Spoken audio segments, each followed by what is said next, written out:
Hello, this is a Trevor Jackson podcast sponsored by Anchor app. Hey man, on this episode of the Trevor Jackson podcast, I got my dog on the show. I got my family on the show. The man who, he created my first project. He handcrafted. He produced every track, played every instrument, recorded every verse, mixed down every verse, and man, more than just the music though. This family though, man, it's like I don't know, and I don't know. It's just a pleasure to have E Fresh on the podcast, man, and we about to handle business, and we're gonna play a little bit of the track out the first album, The Game Tight, that we made together. Only the beginning of these hustler tales, nigga. And this is only the beginning of these hustler tales, nigga. To rap about this crack. I'm on the ground for show, getting mine, not pat, but I'ma lay the smack down with these pen and these scales. These baggies and this bitch on these hustler tales. What's good, Fresh, man? What's up, fam? What's up? What's Man, up, I'm just man? chilling. Just Bobby. Yeah. You sure? Yeah, we rocking out to that hustler tales, man. I'm cracked rap, bruh. Man, them was some wild times, man. You know it. And before we got on the pod or whatever, I was just telling you, we crafted that project before it was cool to rap like that, before it was cool to talk like that, you know what I'm saying? And I was just like, man, now that's all everybody talk about is trapping and hustling and using stuff and everything. I don't even live like that no more, but it's wild that we created that before What's up? trap even existed. Yes, Yeah. that's trend setting, bro. It's trend setting. You should have trained with that joint, bro. Oh man. Shoot, we was Zaytoven and Gucci before Zaytoven and Gucci even existed, fam. Yeah. Didn't even know it. Yeah. Mad poet. Yep. Hey man, it's a pleasure to have you on the pod though, man. I don't think people know what we went through to create that, what we was doing when we made that, man. Man, when we made that, my oldest child was first. My oldest child was born. Oh man. This is 20 years later, man. She's a sophomore in college right now. Yeah. So yeah, that's some history for you right there. Golly, 20 years, fam. 20 years, bro. Cold Putting in work. Cold blooded, man. And then it's been more than 20 years because we started back at the stash. Man, we used to motherfucking freestyle, beatbox. We started on a Casio keyboard and a damn tape recorder. Yeah. They don't understand about that equipment, man, that we was using. No, and the way we tested our sound was OGs, you remember Lil G? Yeah. All them OGs used to be out there. They let us play our music in their sound system, bang it down, beat up the block, see what we need to adjust and all that. Yeah. And the OGs really showed us what to do, or gave us the play field to really practice and exercise to perfect ourselves. You know what I mean? That's the truth. That's the truth, fam. And man, we used to be freestyling and rapping till our throat was sore, man. What you saying, bro? We was rapping. Nigga, you know my throat was hurt. Yeah. We'll need some water after we was flowing. Yeah, trying to damn imitate Twister and shit. Oh man. Oh, nah. To rap fast. You can say anything on this pod. I remember us being at bruh house and we would take the one tape and play the beat, and we would record with the other box, and then that's how we'll make a record. Yeah, that was the recording process. Yes. Yeah. Oh man. 20 years, man, later, and we still at it, man. For real. Bro, I remember when I used to steal my sister Casio keyboard. Mm-hmm.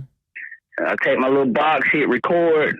I hit play on the Casio keyboard, the track I made, and then we'll take another tape, play the beat that I made, and freestyle on the tape. You know, freestyle on the other tape that we got on record. Yeah, and that was the process. Yeah, that's wild. That's wild. Now we didn't never come out with an album on that type of process though, but when we did come out with an album, we had limited equipment. Like nowadays, people can record whole albums in GarageBand on their cell phone and some headsets. Yeah. It's crazy. Yeah, you won't even be able to tell the difference. You can make the beat and everything on the phone, and it's just wild, man, that we was using. I don't even remember the name of the equipment we was using, but I remember we used to put a floppy disk in it to save it. Yeah, it was one of them Rollins. It was a Roland. I can't remember the number, the model number, but it was a Roland. Yeah. And the was it ADATs? Yeah. No, it wasn't ADATs. No, it was floppy disk. Yeah, it was floppy disk. And we'll take the floppy disk to what was my boy named? Joel Firstein? Man, Jewel, dude. Yeah. Jewel is the medicine, bro. He the truth. Yeah, Joel Firstein. Jewel. Yeah. Yes. I forgot the name in studio though. What was the name? You remember the name? Castle. It was Castle Acoustic. Yeah. Yeah, and his house really looked like a castle. It was. He brought that game tight to a whole nother level. Yeah. Like he brought all the sounds out. He boosted it. Man, it sounds so good. When I listened to it again, man, it was like the shit was hitting way harder than the equipment I'm working on now. That's supposed to be high technology. But I know it has a lot to do with me learning it and figuring it out. But the equipment we had then was all analog, and it was basically you just get on there and play and find good quality sounds. You know, as long as you got a good sound, shoot, you can put a nice little piece of track together. Yeah, the sound was more warm back in the days, and then when you put it on that CD, like when you upload music from CD to the computer and then you upload it to the streaming services that we're using now, the music sound the sound is powerful compared to people just straight recording computer and straight uploading it straight to the internet or whatever. It sounds totally different. Yeah, I've noticed that. Like some tracks that I have uploaded to DistroKid, they clear, but the power, it's not loud. You know what I'm saying? It has a.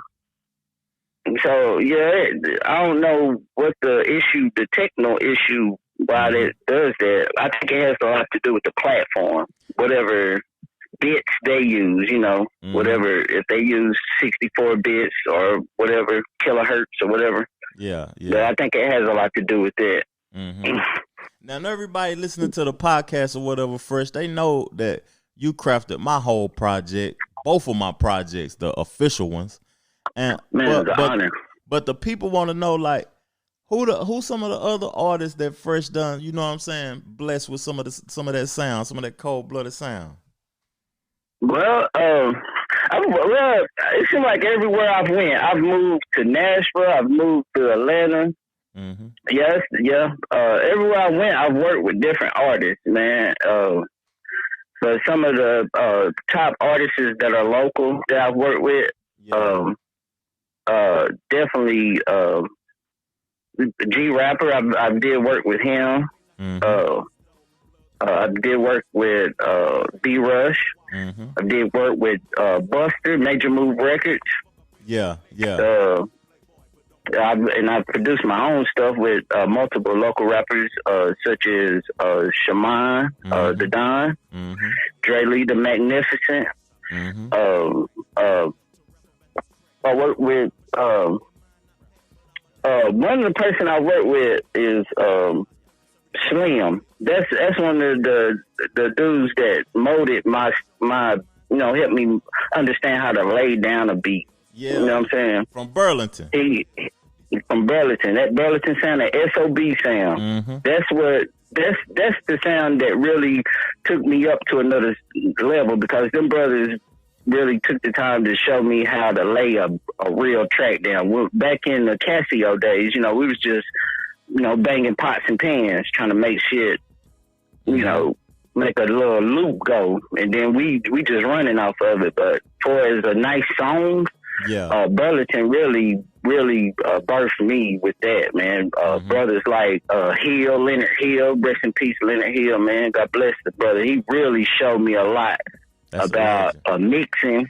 He's a legend, man. He really motivated me to be able to mix a decent track, you know, to let an artist be like, yeah, I can fuck with that. You know what I'm saying? Yeah. And what's crazy, all y'all was in walking distance from each other. Oh yeah. As we got older, you know, my parents, they moved over here on the east side. I was born and raised in Sea Hills, but they eventually moved over here on the east side, and you know, I adapt to the brothers over here and started meeting friends over here, and you know, the guy led me to people that was doing the same thing I was doing, music. And that's, you know, and you know, you get the end result. Yeah. And I used to be over there. I remember we was in the what was that, the red Mazda with the 5 stars on it. The Merc Dog. Yeah, the Merc Dog, the red Merc Dog, man. Man, that was the days. Let me try that to the prom. I bet you don't remember that. Man, I did, didn't I? Yeah. Hey, man, that's love, bro. With the 5 stars. Did I wet it up for you? Did I shine it up for you? Nah, we went to the car wash and cleaned it up and everything. You know, I put some gas in there. I didn't even know how to drive. Fresh said gone. I said, shit. Hey, bro, we was wild back then, man. Hey, we all we got, bro. I'm telling you. Yeah. I'm telling you, man. I put that tux on, washed that thing up, filled it up. I was gone. Praying I make it back. Crazy. That's crazy, bro. You was in the Merc Dog, man. That was the shit. The Merc Dog, man. We had so many freestyle sessions in that car. Yeah. Real. That's when we used to go to Johnson City and Jefferson County and all that, man. Yeah. Back in the days, man. That was crazy. That was wild. Man. Them some wild days. Yes, sir. And like the artists that influenced the swag back then, you could tell me who influenced the production, and I'm gonna tell you who influenced the rap when we was together every day making music. Like, who influenced Fresh Beats, and I'm gonna tell you who influenced my rap. You know what I'm saying? Style when I was rapping on that. Okay. But you know, I already know. I don't know if you know, but one of my favorite producers is Manny Fresh. You know what I'm saying? Yeah. I definitely studied that brother, but from the beginning, from the jump, I definitely got to give it to Dr. Dre, man. That's where my whole style, that West Coast style, I loved it. I just fell in love with that West Coast style, and I try to imitate them beats like it. That's what made my sound different. It didn't sound like a South beat. I mean, it had a South bounce, but it had a West Coast swing to it. Yeah. And that was all Dr. Dre. Me studying his ways of how he laying tracks and the instruments he using and shit. And man, Dr. Dre, that's the man. That's my favorite producer. Yeah, that's what's up.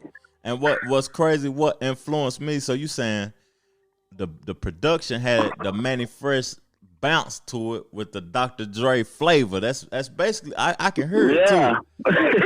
And my rap, I was inspired by like Do or Die, Twister, and Outkast, and you can hear all that in there. Exactly. Yeah, you can hear the all that flavor for sure. Yeah, yeah, bro. Yeah, the Outkast, man. That was the truth, man. The Outkast, we grew up on that shit, man. I remember Outkast when it first dropped, man. I was in high school, man. They played that shit at a damn pep rally. Boy, everybody went crazy when they played that shit. And this is at West High School. Yeah. And you know, our damn mascot is a rebel. That's wild. You're right about that. Our mascot is a rebel. Oh, rebel. But hey, Outkast, man, it woke a lot of us up. Real talk. Man, that Players Ball, I think that was the first song I ever heard, the Players Ball. Andre and Big Boy was spitting on her, and that beat was like raw country country flavor, just down south flavor. It was full of flavor. Yeah. Mm-hmm. Yeah. Oh, and man. see, I always thought, no disrespect to Atlanta music, man. I love their music, man. They got some hot ass producers. I love Beethoven, man. But I feel like a lot of that Atlanta music is birthed from 3-6 Mafia. I don't know why, but it just it's similar to it. Man, from a person that study beats. It's birthed from Tennessee, period, man. Because when I ain't bragging about myself or got an ego problem to what I'm about to say, but people knew about us. I didn't know that until I went to Atlanta and people knew who I was. That I didn't knew who I was. You know what I'm saying? I met T.I. and he knew who I was before I even spoke to him. You know what I mean? What? And dang, it's new to me. Yeah, bro. I was down there with 8 Ball and MJG. When I went down there with 8 Ball and MJG, he was like, "What's up, Snake?" I ain't even say my name to him. So at the end of the day, it's like they was listening because at the beginning of the podcast, like I said, we was talking about the streets and the street life and all of that. All I was talking about, because I ain't had no features on my record. And I can get into that after I say this, why I didn't. But at the end of the day, we was talking about that before they even was talking about trap. When T.I. came out with I'm Serious, he was clean and pretty. It was more polished, but the music we was making wasn't polished. It was raw, like super raw. Yeah. Yeah, we was hungry for that. We was hungry for that, bro. Yeah. We was hungry. Just raw. Yeah, niggas. Yeah. Yeah, and we was basically children at that time, doing whatever we wanted to. Yeah. With a bunch of energy. Yeah. And thank God we was introduced to music because we was able to exercise it through that outlet. We was able to, exercise that energy through that. Yeah. Ain't no telling where we would have been using that energy at other places if we wasn't making music and creating music. But I ain't gonna lie, I was wild as fuck when I was young. I was a laid back, quiet person, but I had some wild ass devious ways. I was trying to fuck all. Oh, excuse me, man. I was trying to hit everything, and I just wasn't right. You know what I'm saying? Wasn't right at all. Well, you had the energy, shoot, let it out. Let it out. Shit. Yeah, I wasn't right at all, but it was all good. I learned from them situations, man. But that I'm gonna tell you one thing, man. That Game Tight, man, it changed my life, bro. I wasn't only just a producer on that joint, man. I was a motherfucking listener, and I listened to what you was saying, and a lot of phrases, statements you made, man. They really, I use them statements to guide me through certain situations I was in, man. When I first started working on, man, I ain't trying to, come down on it, but when I first started working on Gang Talk with you, man, I was in a bad situation, bro. Man, I didn't know what I was gonna do. You know what I'm saying? Yeah. I didn't know what I was gonna do, and a lot of that music, accepting me into your studio and stuff, inviting me into your studio and letting me lay down music for your album, for your project, man, it really kept my mind saying, hey, man. Hey, there was some wild times, man. There was some early in our lifetimes, and that was therapeutic for both of us. You know what I'm saying? Yeah. That was very therapeutic.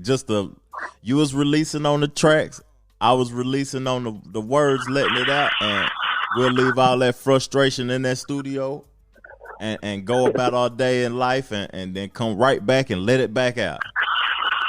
Yeah. Yeah. That was crazy, man. And most people don't know that thing was crafted in a car wash on Sutherland Avenue. On a motherfucking car wash, my nigga. Yeah. Niggas were banged on the garage door while we were recording. Yeah. We be like, trying to get in. We be like, man, y'all motherfuckers fucking up the recording section, man. All that damn banging. Yeah. Man, that's wild. I would get through working at the car wash. You'll come from off work, you know what I'm saying? And we'll be in there all night long till midnight, 1 o'clock. Yeah, all night. Crazy. Yeah. up all night. Game tight, bro. Game tight all night, bro. I'm telling you, all night. The life I live is real. Ducking, dodging, bro. When I was leaving, I was ducking, dodging the feds, bro. I was in a zone. Every time back then, the police was so damn messy, man. You come outside, they pulling you over. Damn, you know what I'm saying? Yeah. But you know, that was the life. Shit, you was speaking the truth of what everybody was experiencing. Yes. And that's how a lot of people relate to that, man, because we was going through the same thing, bro. In this city, Knoxville, we was going through the same thing. Every black man that I know, man, we came out of high school. We went to try to do the right thing to get a job, and dealing with racism and just people, you know, dogging you and paying you $8 an hour and shit. Yeah, you know what I'm saying. So, you know, Game Tight lifts a lot of us brothers up and open our minds to be like, nah, this ain't the way to go. You know, we don't have to find another way. And that's what it did for me. You know what I'm saying? Man. It opened my mind up. And I always going to remember that at time frame in my lifetime because it got me to where I'm at now. I'm not at my best. I'm not at my fullest potential, but I'm better than I was. You know what I mean? Yeah. I don't think I don't even know if I'm gonna continue to make music. Like I'm back recording records and everything or whatever, but that Game Tight stand alone. I don't think it'll never be nothing to impact Knoxville like that. My opinion now, people could think that it's better albums and it's better, you know what I'm saying, quality albums and production or whatever though, but the lifestyle of Knoxville in the streets, it'll never be another record produced that hit all corners of the city. Never. Yeah, when you said the king of the city on that album, I ain't say I wasn't the king. I wasn't the king on that city. I was the crack rhyme king. Remember? Yeah. That's what I mean. I wasn't. Yeah, the crack rhyme king. I was the king of rhyming about the illegal substances, but I never. I thought we all was kings. Me, you know what I'm saying. Whoever else was doing it was kings, though. We all was kings. Yeah. But you know, from the outside looking in, brother, I really admire what you was doing. It really, like, for somebody like me, I don't want to, I'm just saying, like, that album was like similar to a Bible for a lot of us young brothers, and that's what I'm saying, man. Yeah, it was like a guide. It was like a guide for us to deal with the shit that we dealing with, and that's basically what I'm saying. So that moment was real special for me. You know what I mean? And I could say it for a lot of other people because they said the same thing to me.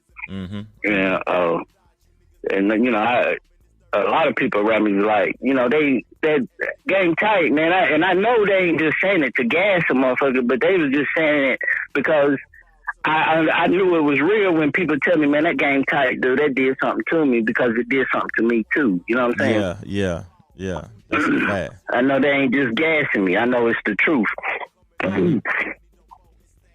That's crazy, man. That's crazy. So yeah, man, I just honor that time frame in my life, and I made a lot of mistakes before and after that, but that time frame right there will always keep me stern and understand how to handle things. You know what I mean? We can't recreate that. We can't like if me and you was to do another album right now, we can't recreate that feeling right now. It's impossible. Yeah, we're not going through them times. We're not going through them situations. You know what I mean? Yeah. We're not going through that time. I go to work. I got Lord bless me with a decent job. I go to work and I come home and lay down beats. Yeah. So that's my movement now. You know what I'm saying? That's how I move. And I'm not out here in the streets dealing, getting pulled over all the damn time. Like, they weren't trying to kill us back then, but they was trying to hinder us, though, boy. They was out there. Oh yeah, just writing them charges up, boy. They was writing them charges up, man. I'm telling you. But, you know, it's not like that, because I promise, dude, I'm telling you, every time, I ain't going to say every time, but a lot of times when I left the studio, dude, I was either being followed or I get pulled over. I remember those times. And I knew better not to be clean. I knew better not to ride dirty. You know what I'm saying? I remember them nights you calling me or your wife calling me and like, if Fresh got pulled over, he got pulled. But we were like, that shit was crazy because we was recording in a business like district part of the city or whatever, and then us leaving at midnight, it was kind of dangerous too by leaving at that time. And then I was hotter than fish grease out in the streets, to be honest. I was riding around that little raggedy van. I wasn't even pulling the old school or nothing. I was riding around that little raggedy van hiding. Mm-hmm. Yeah. Man, that's crazy. Yeah. It's crazy, man. The way we had to get it. We had to get it like it, bro. And it was one time I knew I was being watched, bro. You ever felt like you just being watched? Mm-hmm. You know you being watched. Dude, bro, I know I was being watched. But, you know, they didn't understand. We was just laying down music. You know what I mean? Y'all trying to figure out what motherfuckers doing. We in there laying down music, trying to do something productive and positive for our community. You know what I'm saying? For our people. So, you know, when you do that, that's when, if they don't understand it, then they gonna be intimidated by it. And that's what we was. I think we was dealing with was just the intimidation. Because man, even though we did do, you know, everybody trying to do what they got to do to make it. You know what I'm saying? We still was on some positive shit. We were not out here robbing and killing motherfuckers. You know what I'm saying? We was on some positive stuff though, but we were so young. That's what drew the attention, I think. Yeah. Because I was 19, 20 years old, and I don't know, you probably 21. You know what I mean? And it was ridiculous. You know what I'm saying? The music and stuff and the shows and all of that, it was ridiculous. So I could see why they had their eyes on us, and I could see why like the guys tell on us or whatever. They didn't want to see us succeed and make it, you know what I mean, to become successful like how that record did or whatever. Because that record was crazy, man. It's still impacting people because I just uploaded it to streaming services, and that's why I want to do this podcast before I promote that it's uploaded on streaming services. And it's just me and you on there, the whole thing. Like, you know what I'm saying? It say Snake the Great and E Fresh all the way down. So I'm on I did the writing, you did the production on every last song when you look at the credits. Then the last song, you rapped on it. You gave me 8 bars, and then rest in peace to my boy Po Boy. Rest in peace. Oh boy, man, God bless him, bro. Yeah. Rest in peace. Yeah. Man, he killed that. And you know what? When I was listening to on the Apple Music to the Apple, that's the first song that popped up, and his verse popped up. Yeah. You know, his verse and my verse. Yeah. And I was like, damn, man, God bless that brother, man. R.I.P. Yeah. I don't know where he passed from, but dang, boy. He got out of jail. When he got out of jail, it like he passed away, you know what I'm saying? And that shit bothered me like a mud. That was my dog, man. I know, I know that. I know it did, yeah. That shit I know crazy. It did. Oh boy, man, that was a cool brother, man. He stayed there with us. Yeah, through the whole thing. And 2. Where 2 at? You heard from 2? Was it 3? Nah, 3. That's my cousin. That's family. I ain't talked to him in a while though. He live in Nashville now though. Yeah. Yep. 3 Po Boy. Lil Easy stayed in that motherfucker with us. Yeah. Touching on stuff. Turning up the studio, touching on shit, wanting hot damn candy all the time. You know what I'm saying? Hey, that brother done glowed up now. He done really glowed up. Yeah. Man, I heard some of his music, bro. I was so impressed by it. Yeah. Man. Bruh, I need I want to work with him, but let me get on his level. You know what I'm saying? let me get on that level. You know what it is? I know, like, people don't know what type of producer Fresh is. I'm gonna tell people listen to the podcast what type of producer Fresh is. Fresh ain't the type of producer you say, send me a beat. He gotta feel you out. and your swag and what you got going on, and when he feel your energy, then he gonna give you the energy he feel. That's all facts, bruh.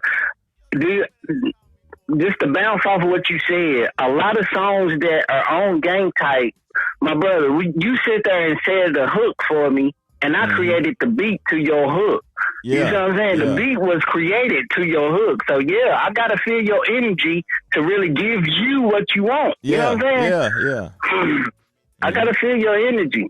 Yeah. And that's just how I naturally work. But, you know, because I can make beats all day and put them and post them on BeatStar or whatever and people to buy them. But if I, like, anybody, I'm telling you, anybody that says cold-blooded, I want to work with you personally. Yeah. You know what I'm saying? Yeah. I want to try to get the best music out we possibly can. Yeah. Anybody that say cold-blooded. Yeah. And that's the love that I got for it. And I got it tatted on my arm, so that's how I'm always move. You know what I'm saying? And been tatted. How long you done had that tat? 20?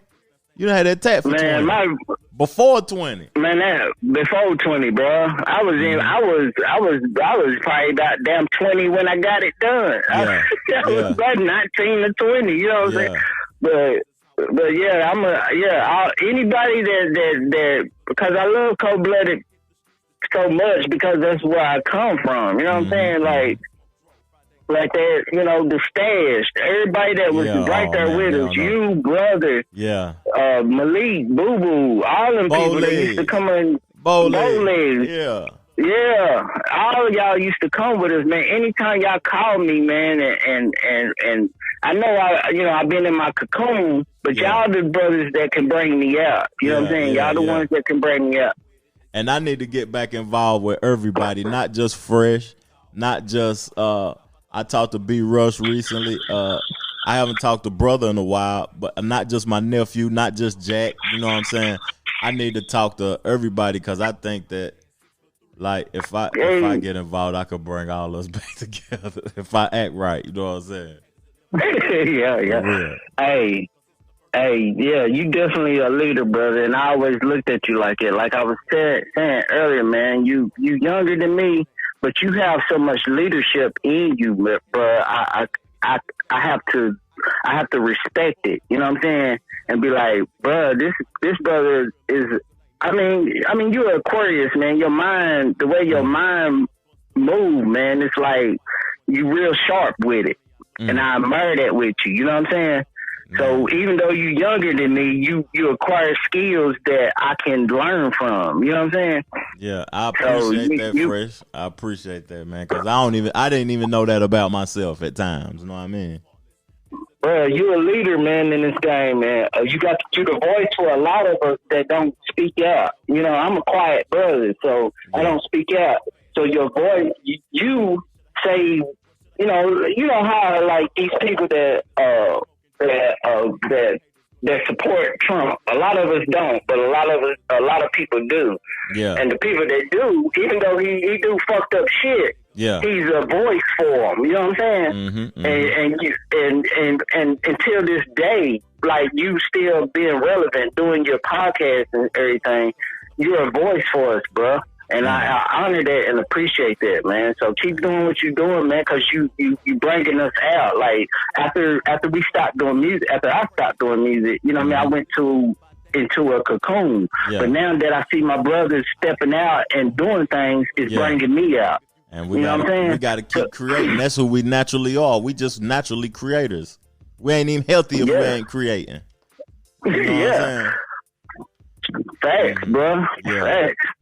So, hey, man, I appreciate you, Fresh, man. I don't even know how much I can't even give you your flowers as much as I want to. I want to give you physically give you your flowers. Know what I'm saying? Because my opinion, I don't want to say we. I want to say you. You the coldest producer, hands down, from where we from, fam. My opinion. You know what I'm saying? I know that's a biased opinion, and people are gonna be like, "Oh man, this nigga kissing his ass." Yeah. And the sad thing about it, it's probably with my confidence, my insecurities. I never thought I was all that good. I always thought, But that's the good thing. I'm a Gemini. I like to critique everything. Everything got to be perfect. So I'm always harder on myself. You know what I mean? But, you know, I be listening to these new, man. It's one, I think it's the guy that produced Easy Track. Mac Tuck. I would love to meet that brother because he has mastered this new wave of how to produce music. You know what I'm saying? Yeah. I'm gonna tag him in this podcast and say Mac Tuck, tune in. My partner gave you his flowers and the sound that y'all boys that y'all on right now. That brother tight, man. He doing what we was doing back then, but on a whole nother level. He doing what we doing. So much props out to him. And another person I would like to acknowledge in this game that people probably don't even know, but a lot of people know. I don't know if you know him, Dark Soldier. Yeah, he's mentoring a lot of young rappers around here, and he don't really get that recognition. But you know, a lot of people know him, Dark Soldier, but they don't. I'll never really. It's Matrix. I think Matrix Records. Yeah. Man, that brother, tune into that brother, man. He doing a lot of good work, but it's shadow work. He ain't out in the public trying to get fame and popularity off of it. He just doing his bid. Yeah, for real. It's all about content. Like people just want that content back to back to back to back to back. That's why, like, even with this podcast, I'm just trying to feed them back to back to back to back. I ain't looking for fame and nothing. I just like creating though. You know what I'm saying? That's what. Yeah. And see, I understand. Like the age I'm at now, I understand. Don't worry about the money, man. Just worry about the production. You know what I'm saying? Yeah. Well, what about getting the production done, and then you're set up for the fame or money or whatever. Make sure it's quality. Make sure you're just dropping quality content back to back. Exactly. Yes. And I've learned that, and so I'm not really quick to. I do little live streams, dropping beats or whatever, but I'm not really releasing a lot of shit until I understand and I get to networking with different people. I'm buying different plugins because now the game is switched to plugins instead of just damn Yamaha, what was it we was fucking with? A Yamaha. Yamaha with the floppy disk and the mic and the keyboard and the MPC, and we made a whole album. A whole album banging. You feel me? Yeah. Yeah, bro. So now it's like I'm all new again. It's like I'm a new producer, like I was back in 2000. I was going to Leonard Hill learning shit. Yeah. So now, I unlocked something in me that made me want to have interest into producing, and so I'm kind of repeating that cycle that worked for me back then. You know what I mean? I'm going around networking with people. I would love to start visiting different studios, and that's what builds a good producer is when you get out and see what's happening.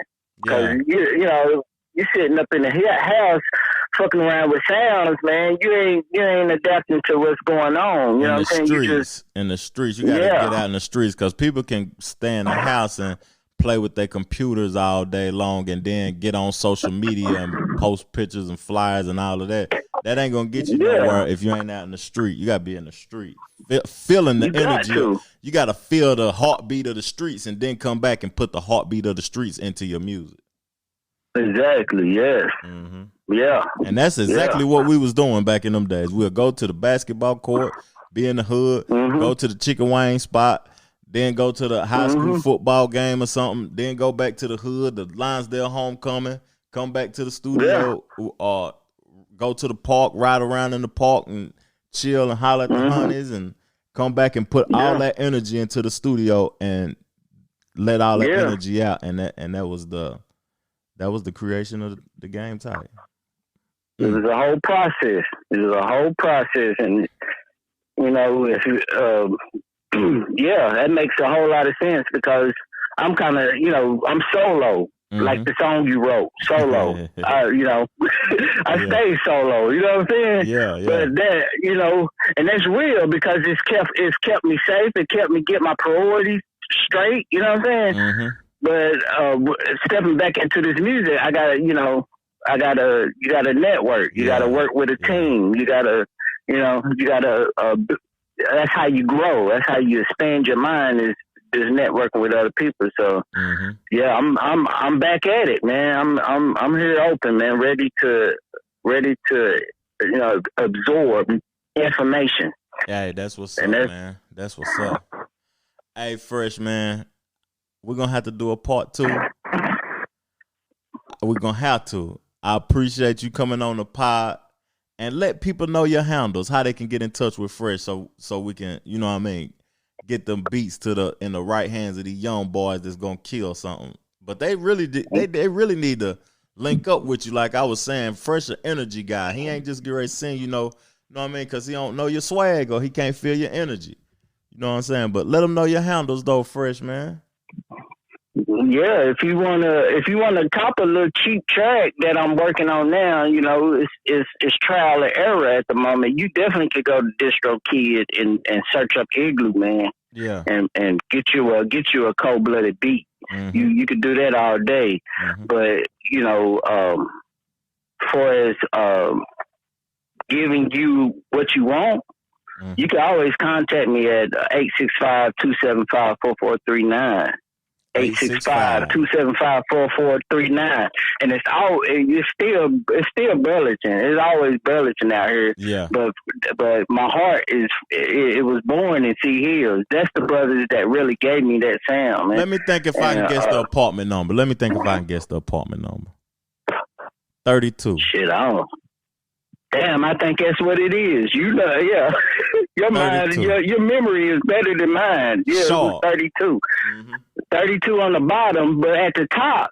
Now at the top, I was born. When I was born, my mother lived in Sea Hills at the top, and I grew up around Moan. I don't want to be calling out names, but everybody know Moan. Moan T, man. That's my guy. That's the homie. That's the brother that looked out for me. He always looked out for me, Moan. Yeah. When I set up the studio in Lonsdale, a lot of niggas out there didn't know me. It was like, man, who the fuck is this nigga out here setting up studios and shit? Moan was like, hey, that's my nigga E Fresh. Don't fuck with him. You know what I'm saying? Yeah. Let him do what he doing. Yeah. So yeah. Like I was saying, man, the OGs, man, they paved the way for us. So I gotta always give them honor, man. The OGs that we grew up around. We got salute Monty. Salute Monty. That's a good brother right there. We salute Monty. His game was tight, man. Shit. Yes, always, bro. Always he was a solid person, man. Yeah. And shit, he, you know, the way they act, man, it trickled down into us, man, and shit, we became them OGs. Yeah. You know, facts. That's a fact. Yeah, and we trying to share that knowledge with the younger brothers that's coming up. You know what I mean? So even though, you know, I'm sorry, go ahead. No, you cool. What you were saying though? Even though you said even though. Yeah, even though, you know, technology has changed, it's kind of like with me, I'm having to go to a young man and be like, man, how the fuck do you work at plug-in? Show me how you do this. Hey, but we never too old to learn though, fam. That's one thing I preach. Never too old. Yeah, we can learn from a 2-year-old. You know what I'm saying? Yeah. Bro, it's a little girl on YouTube that I subscribe to that do music. And she ain't nothing about damn 17 years old, but she's so damn talented with working different plugins and compressors and EQs and all kinds of different stuff to make your music stand at the standard level it's at now. I have no choice but to listen to her. You know what I'm saying? Yeah. So I give a bunch of homage to the young folks because they born into a game where they picking it up real quick to where we was the generation that had to try to create that technology. They're the generation that came through and was like, oh, that's easy. Yeah, let me go ahead and take what you created and turn it up 10 notches. You know what I'm saying? That's what they did.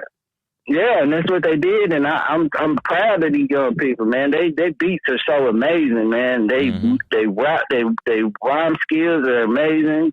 They how they just approach the whole game and changed it. It's amazing. Yeah, and some people think that some people stuck in the golden era and think that I'm from the era where Pac and Big, but I feel like the game done leveled up. My opinion. Yes, it has. Mm-hmm. It has. These beats are like way harder than they were. Yeah, they out of this world. That we were sampling to get. It was samples back in the days. Now they just creating the whole swag. It's totally different. Yeah, yeah. Now, and it's just that inspires me. That lets me know that like you said, you never get too old, man. You just have to recreate yourself. That's what this life is about for me, is recreating myself, because I've went through different phases and I'm constantly recreating. And people think like the rap game or whatever is you can get too old to make records or whatever, but the whole game is young. Hip hop ain't even 50 years old yet. You know what I'm saying? So ain't nobody even got old yet from hip hop. You know what I mean? Because it wasn't created nothing but 40, 50 years ago. So somebody got to get old and to be able to and still make hit records. I think Jay-Z gonna be the first one to do it, Jay-Z and Nas, but they getting old and they still can make a nice record, and it's gonna be timeless after that, because like rock and the other genres are old, so they got people 70, 80 years old still making records. Yeah. But we don't, because the genre is young. I hope people understand what I'm trying to say too, or with that. Yeah.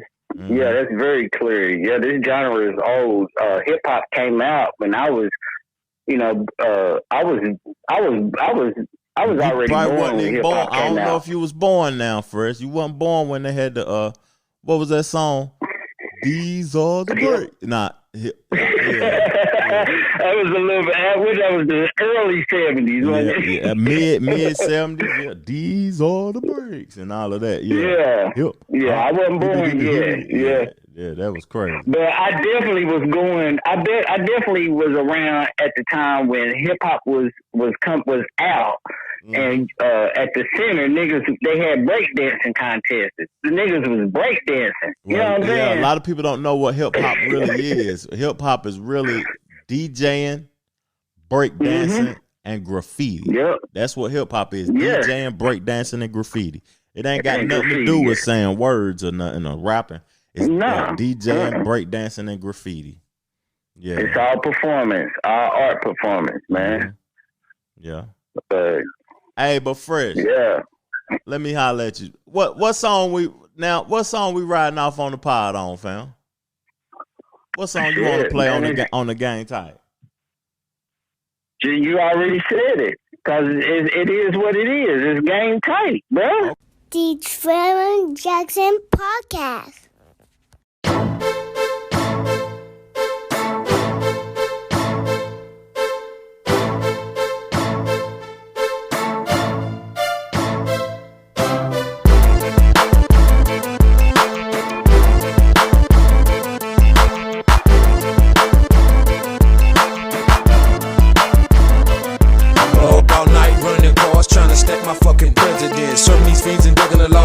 In my residence, I know it's on surveillance by the way I get my cheese. Low key in a hoopty thing, ballin' down Oldham Street. On a mission to stack this paper, fuck you haters and you perpetrators. 4-4 cockin' and low, feel it explode on you fucking haters. Ballin' on dub deuces, plenty weed and gray gooses. In my bloodline, cross me haters and you dying. It's showtime like Eddie Murphy. Don't be delirious, your mama should've named you George, cause your ass so curious. But you can't stop my shine, nigga, I mean period. This game's serious, I mean serious. You say you won't static, the nigga bring the automatic. Empty the clip, that nigga stepping out in traffic. Put your hands up, and don't you look at me no more. I know you got some weed, nigga, tell me where to blow. I don't pay my way to stay on top. Haters know that this gangsta shit don't stop. I don't pay my dues, got nothing to prove. Text me, Playboy, bullets gon' come flipping at you. I don't pay my way to stay on top. Haters know that this gangsta shit don't stop. I don't pay my dues, got nothing to prove. Text me, Playboy, bullets gon' come face, I stay putting in work. For so long I've been doing dirt. Stay alert for niggas who want me murked off. It cost, I lost a lot of friends, but I'm untouchable. Playboy in the game don't end. Work straight, price low, never been fake this much till I hold. Breaking bread and the life I chose. Game so tight, I flip a quarter twice. Re-up 3 times in one night. I'm living a hustler's life, do or die, prison or hell, but I got to get that mail. Never tell, in this life I got to prevail, making moves like Latrell. I'm on the spree, doing well, and if it makes $1, a nigga like me got to holler. Get this change, you get too close, you'll get banged. I don't give a fuck, I ain't fake, I ain't in it for the fame. Shit done changed round here, niggas know that deaf nerve. When I pull out that tone, I never leave home without it. I doubt that you niggas gon' test, I'ma put you to rest, because my eyes is blurry, and I'm gone off the sets, bitch. I done paid my way to stay on top. Haters know that this gangsta shit don't stop. I done paid my dues, got nothing to prove. Text me, Playboy, bullets gon' come flipping at you. I done paid my way to stay on top. Haters know that this gangsta shit don't stop. I done paid my dues, got nothing to prove. Text me, Playboy, bullets gon' come flipping at you. Bitch, niggas, you don't want nigga, motherfucker. Sure don't want it, motherfucker. You niggas don't want us to act up round here, nigga. We play no games, boy.